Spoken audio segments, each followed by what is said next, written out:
Hello to everyone. Myself Habibur Rahman, Assistant Professor of Business Administration, Islamic College Autonomous, Wanembari. Guys, let's discuss about our subject, Human Resource Management.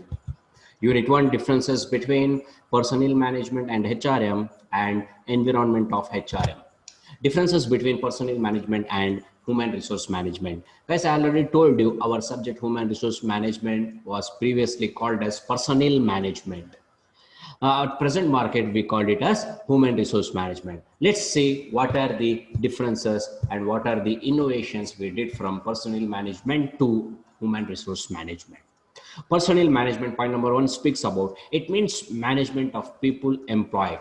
Whereas HRM says that it means management of employees, skills, abilities, knowledge, talents, aptitude, etc. So guys, personnel management only says that they are employees, that's it. But HRM focus on employees' skills, abilities, knowledge, talents, aptitude, etc. Point number 2, employees are treated as economic man. His services are exchanged for wages and salary. So guys, the treatment level was different in personnel management. They treat employees as just a serviceman who gets salary or wages, that's it. Whereas in human resource management, employees are treated as economic, social, and psychological man. So point number 3, employees are treated as commodity which can be used and purchased. So in personnel management, employees were treated as commodities, just a product, that's it. Whereas in human resource management, employees are treated as resources. They are the very important resources of the organization. Like how assets are there, fixed assets are there, land is there, building is there. Similar way, employees are also very important resources of the organization. Next point, it is cost centered. Therefore, management tries to control the cost. In production personnel management, employees were treated as cost control activities, whereas in human resource management, it is profit centered. Therefore, investment in human resources for future utility purpose. So whatever you invest on employees, it is not expenses. We can say that it is an investment for the organizational development. That is why we call it as human resource management. Okay guys, let's discuss about another differences. Employees are used for organizational benefits. Only employees are used here for company benefit, whereas in HRM, employees are used for mutual benefits, for organizational benefits, for employees benefits, for all the benefits. HRM uses employees, whereas in personnel management, it is only for organizational benefits. And last point, personnel function is treated as auxiliary function, that is no separate function or department. It is treated as a routine work. Employees means employees, they don't give any recognition, any other department, any other area. Likewise, whereas in human resource management, they are treated as upper level management. They are strategic managers. They give separate department for the employees. So guys, please understand, personnel management is different, human resource management is different, but our subject HRM comes from personnel management, I agree, but in personnel management, employees were treated as like anything, whereas in human resource management, the name itself says that human are important resources in management. Fine. Let's discuss about environment of human resource management. There are two important environments, that is internal environment and external environment. So guys, internal environment means the environment which occurs within the organization, or we can say within the boundaries of the organization. External environment of HRM, which means that outside the organization, or we can say outside the boundaries of the organization. So fine guys, today we'll discuss about both the environment elaborately. That is internal environment, it is classified as board of directors, functional departments, service departments, and trade unions, whereas external environment speaks about the government, competitors, economy, technology. So guys, internal environment of human resource management. Human resource management, internal environment, point number A is board of directors.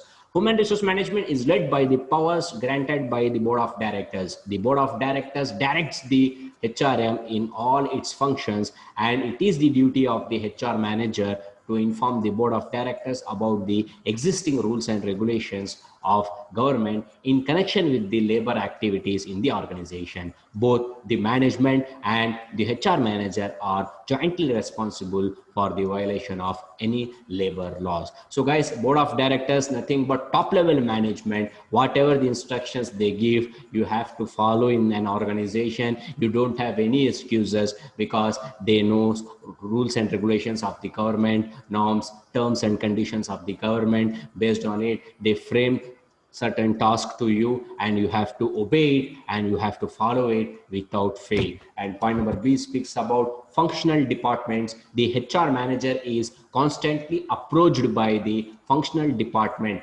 regarding manpower requirements. So it is the duty of HR manager to have a watch on functional department about their progress and other changes taking place in such departments. Yes guys, functional departments, nothing but the middle level managements of the organization. There are so many departments: purchase departments, production departments, sales departments, finance departments, HR departments, advertising departments, marketing departments, followed by managers. So whatever the top level management says or asked to do, middle level management has to follow. And being a HR manager, you have to constantly focus or monitor on the activities of middle level managers.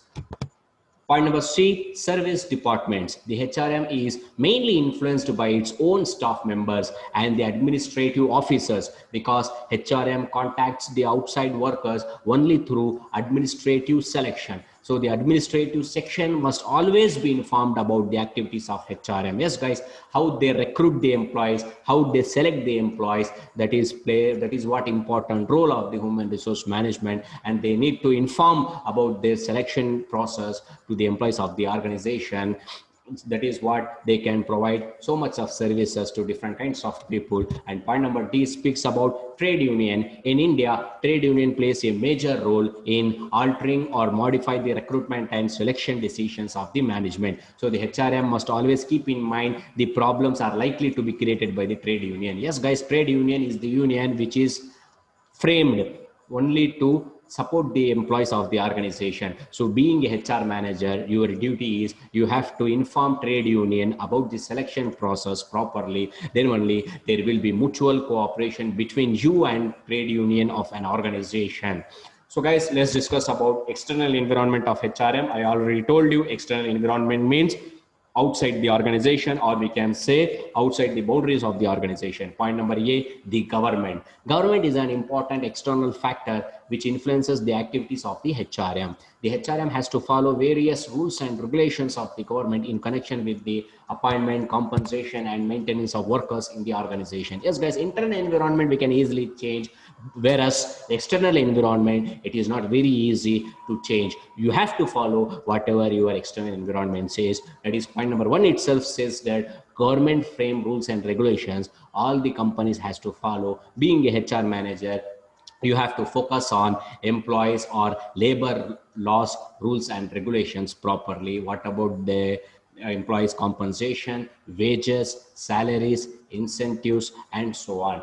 Next, point number B, competitors. Yes, competitors are very important external factors of human resource management. That is, competitors may also influence the HRM by way of providing higher wages, promotions, and perks. Our offers to the employees must be equal or excised the offers made by our competitors. Otherwise, HRM cannot attract very good candidates for appointing. Yes, guys, you have to focus on what your competitors are doing, how another company is selecting the candidates, what kind of salary they are paying for them. Everything you have to monitor. If you pay less, your competitors pay more, then automatically your employees will leave your organization and they shifted to their organization, or even you can say that your competitors organization. So salary plays vital role in an organization. Next, point number C, economy. Economy is an import export environment which influence the decision making process of the human resource department. The fluctuation, that is ups and down in an economy, and the changes in standard of living affect the availability of manpower in the employee market. So the HRM has to keenly observe shows the progress of the economy. Yes, guys, economy is an important external environment, we can say. If your company performs well, automatically India will perform well. If your company does not perform well, if organizations face so much of problems, automatically it will have impact on our nation's GDP. Next, technology. Technology is another important external environment which affect the decision of human resource departments to a greater extent, because based on the changes takes place in technology, the qualification for new employees must be revised. Otherwise, the organization may lack modern technology and its application in the organization. Yes, guys, technology has no boundaries, no limit. It always develops. So you need to hire those kinds of people who knows technology accordingly. If you hire who don't know technological work in the technology department, automatically your company face so much of losses. So dynamic should be there, employees development program should be there. If technology improves, you need to provide development programs to your employees, then they can automatically learn how to utilize the modern technologies accordingly. Yes, thank you guys, wish you all the best, and next thing we'll discuss in next video.